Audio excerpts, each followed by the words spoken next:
Hello YouTubers, Alaska Prepper here. 82% of Americans say they couldn't afford a $500 emergency thanks to this health crisis. Well, I would say that it's not thanks to this health crisis, it's thanks to the measures that the states and the government is taking to try to solve this health crisis. However, there is a silver lining to this story, ladies and gentlemen, and it's why I wanted to go ahead and do this video on this article, and I will show you what that is here in a second. It won't take us long to get to it. Let me go ahead and say real quick, congratulations to TJ Preps on hitting 10,000 subscribers. If you guys haven't been over there to take a look at her channel, go check it out.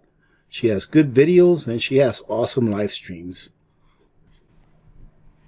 If you remember a video that I did 6 to 10 months ago or so, stating that about 50 or 51% of Americans couldn't afford a $400 emergency.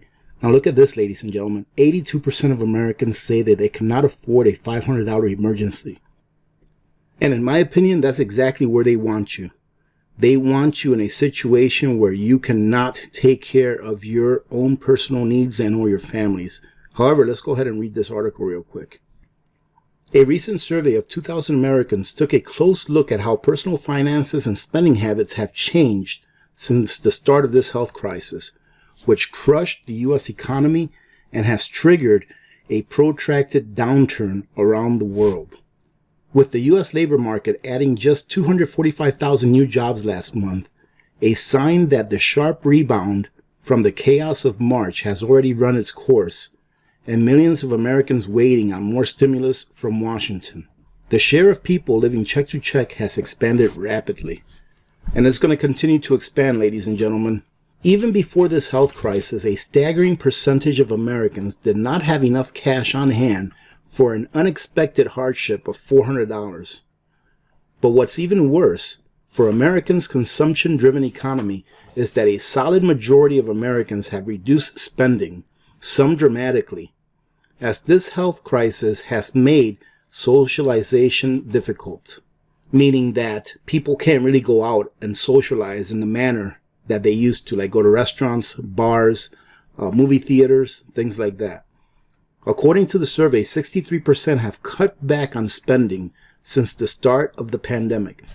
Now, ladies and gentlemen, this is why we have not seen a real high amount of inflation in the prices of things that we pay. Number one, because people don't have the money to spend. And number two, because the money that is being printed is not ending up in the people's hands.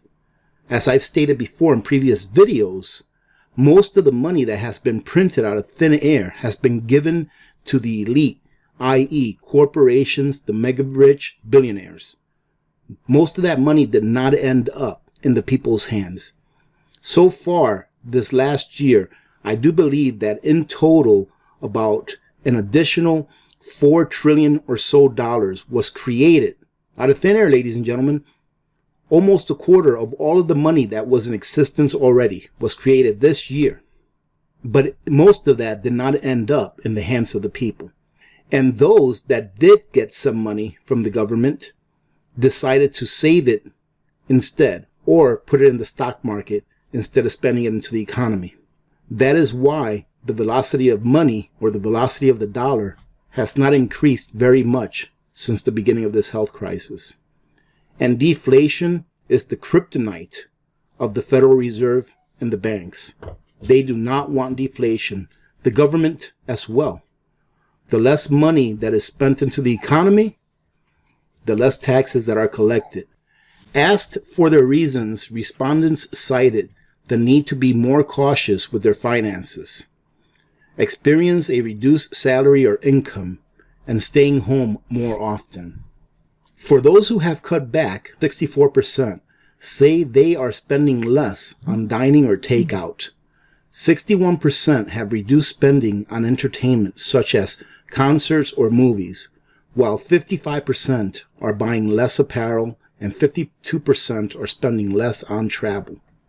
This is where the silver lining is, ladies and gentlemen. 21% of respondents have been spending more since the health crisis started. So they've been spending more money. 21% have. But what have they been spending it on? Of those respondents, 51% say they are buying more food or groceries, and 50% are buying more household supplies.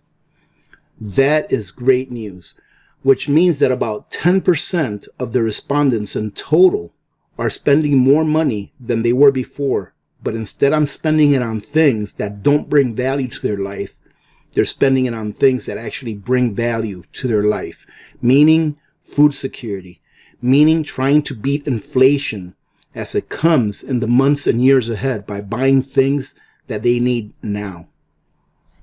It goes on to say that after the unemployment rate spiked to more than 14% in April, Americans continue to be wary about their job security and income. According to respondents, more than a quarter feel they do not currently have a stable income. 63% say they have been living paycheck to paycheck since the health crisis started. Millennials appear to be the hardest hit demographic, as 64% say they are living paycheck to paycheck. And now, ladies and gentlemen, I remember reading a stat here not too long ago where it says that more than 50% of millennials have moved back home. I think it was closer to 60% have moved back home with their parents because they just cannot make it in this economy. Here it says that 25% of the respondents feel they don't currently have a stable income. I'll go ahead and leave the link to this article, ladies and gentlemen, if you want to finish reading it. But I just wanted to show you that this crisis has awoken many. More people are becoming aware that they need to be prepared for any crisis, anything that could happen. So that's a good thing. Unfortunately, it took a very hard lesson for those people to learn that. And we still have a lot of work to do, because even if we are at 10% as far as being prepared, that's too little, in my opinion. However, ladies and gentlemen, think of all of the good that 10% of the people in the U.S. who are preppers can do for their communities in helping them to get prepared, in helping some that did not prepared, if it is within their heart to do so. So that's a lot of people that we've added on to our ranks. So that's a great thing. All right, ladies and gentlemen, that's going to be it for today. I hope you guys got something out of this. I thought this was a very interesting article. And of course, I wanted to show it to you all because there is a silver lining in this, showing that more preppers are being born every day. One thing I didn't like about this was that only 2,000 Americans were polled. However, these companies do this for a living. It's their business model. So I'm sure that they diversified the people that were polled to include people from different demographics, people from different parts of the country, etc. All right, so hopefully this is a good poll, because I think that if the percentage of preppers has gone up by the amount that this article states, I think it's a great thing. All right, because ladies and gentlemen, we are living in an age of crises, or an era of crises. It's going to be crises after crises. That's how they're going to roll it out. Crises after crises. We're going to have a crisis. Then we're going to have a respite. We're going to have a period to where things are not that bad. And then they're going to come up with another crisis. So continue to prep. Be as prepped as you possibly can. And more importantly, reach one, teach one, and repeat. Pass on your knowledge to those that you love and those that will listen. Having said that, remember to be good to each other. When good people do good things happen. Remember to reach one, teach one, and repeat. If we all did this, the world would be a better place, and you know that it will be a better place. Many blessings to all of you and your families. This is Alaska Prepper, and I'm out.